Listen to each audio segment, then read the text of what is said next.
এ বছর না হলে আরেক বছর শেখ হাসিনা ফিরে আসবে উনি যদি বেঁচে থাকেন। মানে জাতিসংঘ এটা একটা মেরুদণ্ডহীন একটা সংগঠন, এরা কি রিপোর্ট দিল না দিল, এটা ইউএসএ এটা টাকা দিয়ে এই জাতিসংঘের যার মোটা একটা অংশ নিয়ে আফগানিস্তানে কি করেছে, পাকিস্তানে কি করেছে, এবং বাংলাদেশের কিছু আছে, এটা তো টাকা দিয়ে করা হয়েছে ভাই।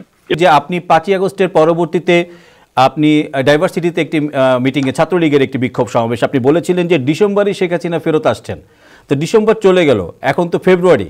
আপনি গতকাল বলছিলেন যে দেখেন না কি হয়, কি কি হতে পারে বলে মনে করেন? রাজনীতিতে কোনো সময়সীমা থাকে না, রাজনীতি তার স্বাভাবিক গতিতে চলে। তাহলে ডক্টর সিদ্দিকুর রহমান এই সময়কাল বেঁধে দিলেন কি করে? আমরা 7ই মার্চে স্বাধীনতার লিটারালি ঘোষণা দিয়েছি, আমরা স্বাধীনতা পেয়েছি 16ই ডিসেম্বরে। তো এই সমস্ত জিনিস কোনোদিন ঘোষণা দিয়ে হয় না, সময় লাগবে। তবে আমি যেটা বলেছি, ডিসেম্বরে না হলে জানুয়ারি না হলে ফেব্রুয়ারি, না হয় এ বছর না হলে আরেক বছর শেখ হাসিনা ফিরে আসবে উনি যদি বেঁচে থাকেন। বাংলাদেশের জনগণ, বাংলাদেশের আওয়ামী লীগ, বাংলাদেশের জনগণ সেটা অবশ্যই শেখ হাসিনা সম্মানে আসবে। আপনি এখানে পয়েন্ট অফ রেফারেন্স বলতে চাই, আলম ঠিকানার যে এখন টকশো করেন মহিউদ্দিন সাহেব, ওনার একটা আজকে দেখলাম, সেখানে এক ভদ্রলোক এক সুন্দরভাবে বলেছে, সে আমাদের অনেক সমালোচনা করেছে, সবারই সমালোচনা করেছে, আমি অনেক গিয়া তার সাথে আমি একমত, কিন্তু সেখানে সে একটা স্ট্যাটিস্টিক দিয়েছে, সে বলছে 40,000 লোকেরা সার্ভে করেছে, সে সার্ভেতে দেখা যাচ্ছে একটা অসাধারণ অস্বাভাবিক একটা রেজাল্ট। সেই রেজাল্টটা কি, আজকে যদি নির্বাচন হয় 87% লোক শেখ হাসিনাকে পছন্দ করে।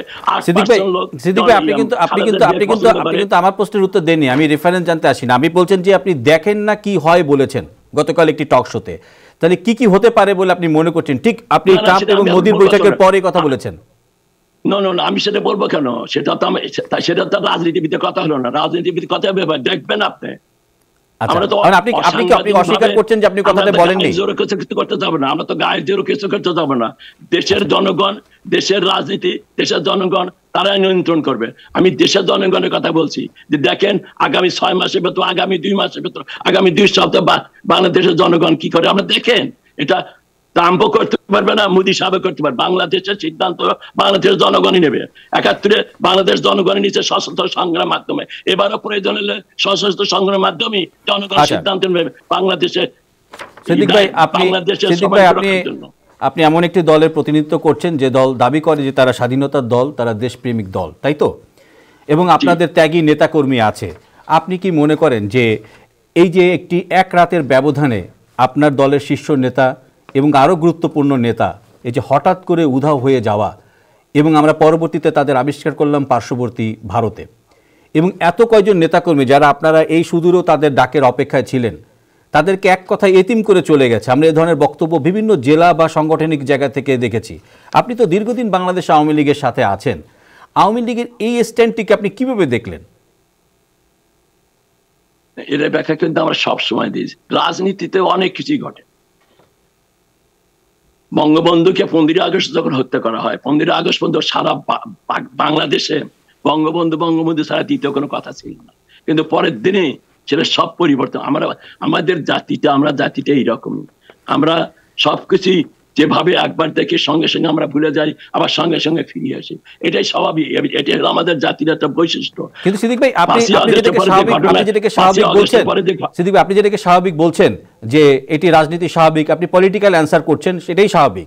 কিন্তু আমি যদি বলি যে যাদেরকে গত 15 বছরে বিএনপি জামাতকে একটি গালিতে রূপান্তর হয়েছিল, আমরা কিন্তু 15-16 বছরে দেখিনি যে 2010-এর পরে এদেরকেও অন্ততপক্ষে আপনাদের ভাষায় বিএনপি জামাতের আশ্রয়স্থল পাকিস্তান কিংবা অন্য কোনো দেশে যেতে।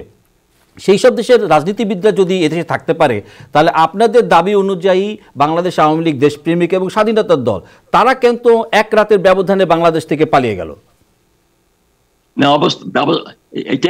এই জিনিসটা তো আমরা জানতে চাচ্ছি যে 5ই আগস্টে বা 3, 4, 5 তার পরবর্তীকালে যে ঘটনাগুলি ঘটেছে বাংলাদেশে, যে মব জাস্টিস শুরু হয়েছে, কোথায় সে 7.62 মিলিমিটারের সে অস্ত্র পেল, এর সবকিছু তো দেখতে হবে। আপনি যেটা বলছেন বিএনপি গত 15 বছর ছিল, কারো গায়ে হাত দিতে হয়নি, আমরা তো কারো বাড়িও আমরা পড়িনি, কাউকে আমরা আক্রমণ করিনি, মব কোনো আক্রমণ হয়নি। আর আসলে নির্বাচন পরে এই জায়গাটাই আপনার বলছি, আপনি কারো গায়ে হাত দেননি, তাহলে জাতিসংঘের যে রিপোর্ট চলে আসলো যে যেখানে গুম খুন হত্যার পিছনে সরাসরি প্রধানমন্ত্রীর নির্দেশ ছিল এবং রাষ্ট্রের গুরুত্বপূর্ণ ব্যক্তিদের নির্দেশ ছিল, জাতিসংঘের এই যে রিপোর্ট, তদন্ত রিপোর্ট বা বিভিন্ন জায়গায় আয়নাঘরের সন্ধান পেয়েছে, এগুলো কি? জানেন আয়নাঘর তো আমার তো জাতিসংঘের রিপোর্টটা তাহলে কি? আমি আয়নাঘরটা আমি শুনিনি, রিপোর্টটা আমি পড়েছি। আপনারা পড়েন ভালো করে, রিপোর্টটা ভালো করে পড়তে হবে, ওখানে সব ঘটনাই আছে। আমি যেটা বলি আয়নাঘর তো না, সব জায়গায় দেশে আপনার ধরে নিয়ে যায়, অনেক অত্যাচার করে বিভিন্ন দেশে আছেন, সেটাই আয়নাঘর বলতেছে। আমি এখন বুঝতে পারতেছি এটা অন্যায় কাজ। আপনি একটা লোকের অন্যায় ভাবে কষ্ট দিয়ে তো আমি কিনি, এটা কিন্তু আমি আয়নাঘর যদি এভাবে করে থাকে, যারা করেছে তাদের বিচার হওয়া উচিত, তাদেরকে আমরা আইডেন্টিফাই করা উচিত। আমি সেই থেকে যাব না, কিন্তু আপনি যে কথাই আসছেন, আমরা কেন 5 তারিখে পরে আমাদের নেতা করে বাইরে আসলো, নেতা করে বাইরে আসতো এমন একটা অবস্থা, এই মিটাকুলাস ডিজাইন যেটা আমরা ফেল করছি আন্ডারস্ট্যান্ড করতে, মিটাকুলাস ডিজাইন যেভাবে সশস্ত্র ভাবে আওয়ামী লীগের নেতা কর্মীরা শুধু না, পুলিশ বাহিনীকে যেভাবে হত্যা করেছে, এটা বাংলাদেশে এটা বা কোনো দেশে ইতিহাস নাই। আমি আমেরিকাতে আছি, আপনি আমেরিকাতে আছেন, একটা পুলিশের গায়ে হাত দেন তো কি করবে? আপনি যখন 40 জন সরকারি নিয়মে অনুযায়ী আছে, 40 জন হত্যা করেছে, আপনি বলেন তো একটা নিউ ইয়র্ক শহরে যদি একজন পুলিশকে আপনি হত্যা করেন কি অবস্থা হবে? একটা পুলিশ স্টেশন যদি আপনি 10 জন পুলিশকে হত্যা করেন কি করবে? ঠিক আছে সিদ্দিক ভাই, আপনি উত্তরটা হচ্ছে যে আপনার জাতিসংঘের যে তদন্ত রিপোর্ট, যেখানে সরাসরি বলা হচ্ছে সাবেক প্রধানমন্ত্রীর নির্দেশ ছিল, এই জায়গাগুলো কি বলবেন? জাতিসংঘের রিপোর্টটাকে আপনি কিভাবে মূল্যায়ন করবেন? সেটি কি সঠিক নয়? মানে জাতিসংঘ এটা একটা মেরুদণ্ডহীন একটা সংগঠন, এরা কি রিপোর্ট দিল না দিল, এটা আজকে বলতে কিছুক্ষণ আগে একটা হিয়ারিং হয়েছে আমেরিকার স্টেট ডিপার্টমেন্ট বা হতে তাদের, সেখানে বলেছে তার কেরি বোধহয় যে কিভাবে ইউএসএ টাকা দিয়ে এই জাতিসংঘের যার মোটা একটা অংশ নিয়ে আফগানিস্তানে কি করেছে, পাকিস্তানে কি করেছে, এবং বাংলাদেশের কিছু আছে, এটা তো টাকা দিয়ে করা হয়েছে ভাই। এবং যেটা রিপোর্টটা বেড়েছে, এই রিপোর্টটা কিন্তু সত্যিকার, এখানে পজিটিভ জিনিস অনেক আছে, এই যে কখন কাকে মারছে, পুলিশকে কিভাবে মারছে,